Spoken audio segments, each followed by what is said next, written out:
Hey everyone, Shane Daniel Myers here.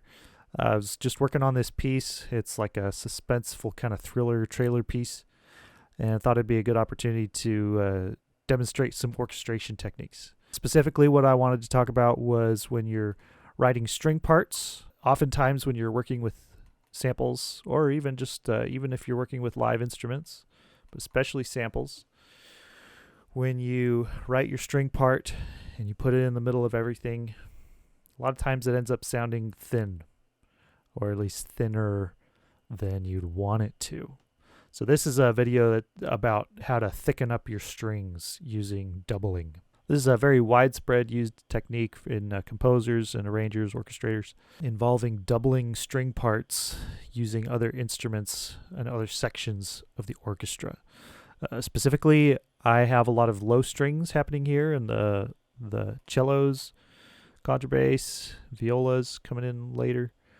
And I've done some doubling using low brass, some tuba, and also some low woodwinds. We've got bassoons, bass clarinet, contrabassoon, as well as the French horns.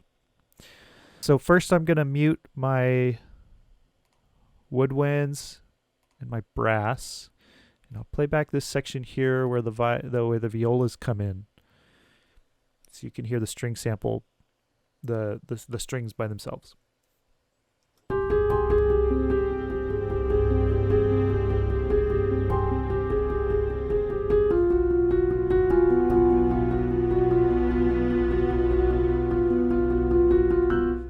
Not bad, right?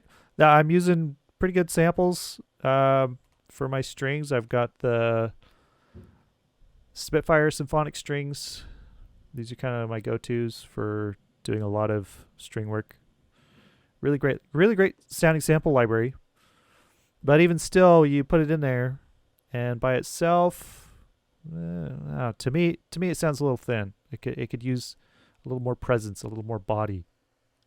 So in order to accomplish that, I'll get into the nitty gritty here of the doubling that I've done.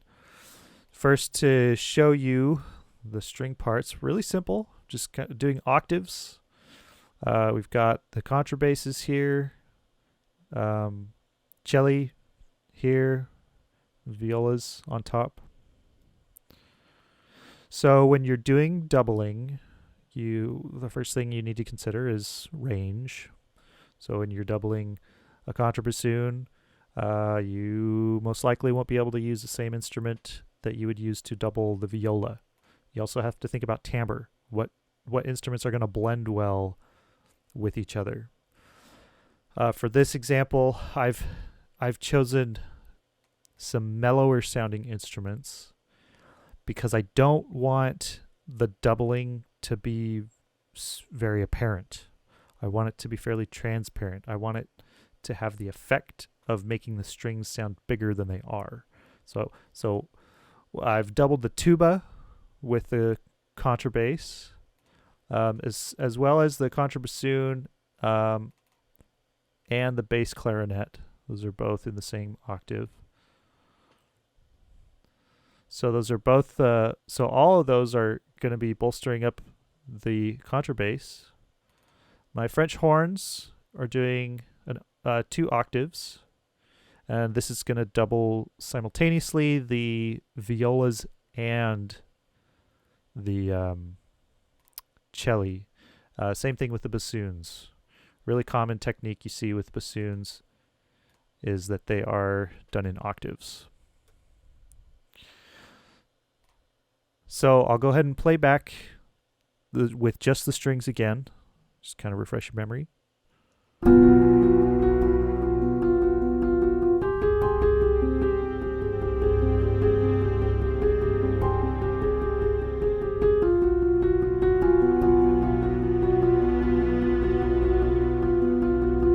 Okay, now we're going to add in the brass and the woodwind.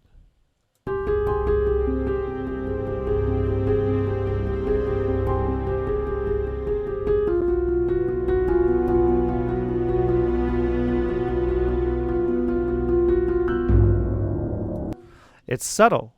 It's not a huge difference, and in this instance, that is intentional. I want it to be subtle, but hopefully you can hear what's happening there. All of the sudden the strings have much more body. They sound bigger, with a little more depth. Um, and I've kept the tones, the timbre on these instruments fairly low. Okay, so we're not on the tuba and the French horns. I haven't really accessed the brassy sound. I've kept it really mellow, so it's not immediately apparent that there's a tuba playing along with the contrabass. On the other hand, I've got the strings. Looking at my modulations here, that this is controlling dynamics. I've got the string dynamics fairly high.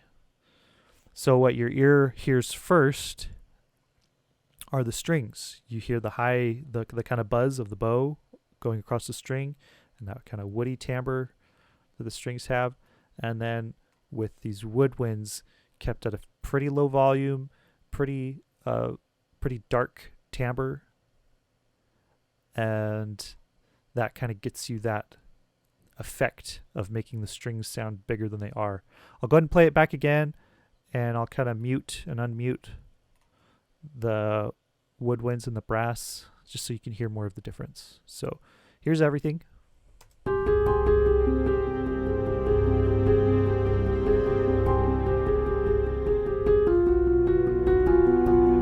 No doublings.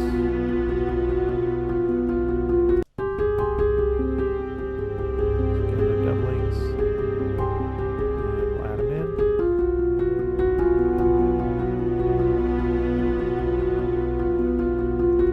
And there you have it.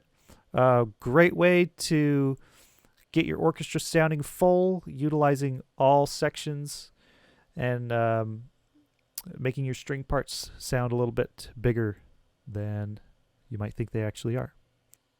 All right, well, that's about it. Hopefully you found this video helpful. If so, give it a thumbs up and subscribe to my channel. I'll be putting out more orchestration tips and music production and mixing, things like that.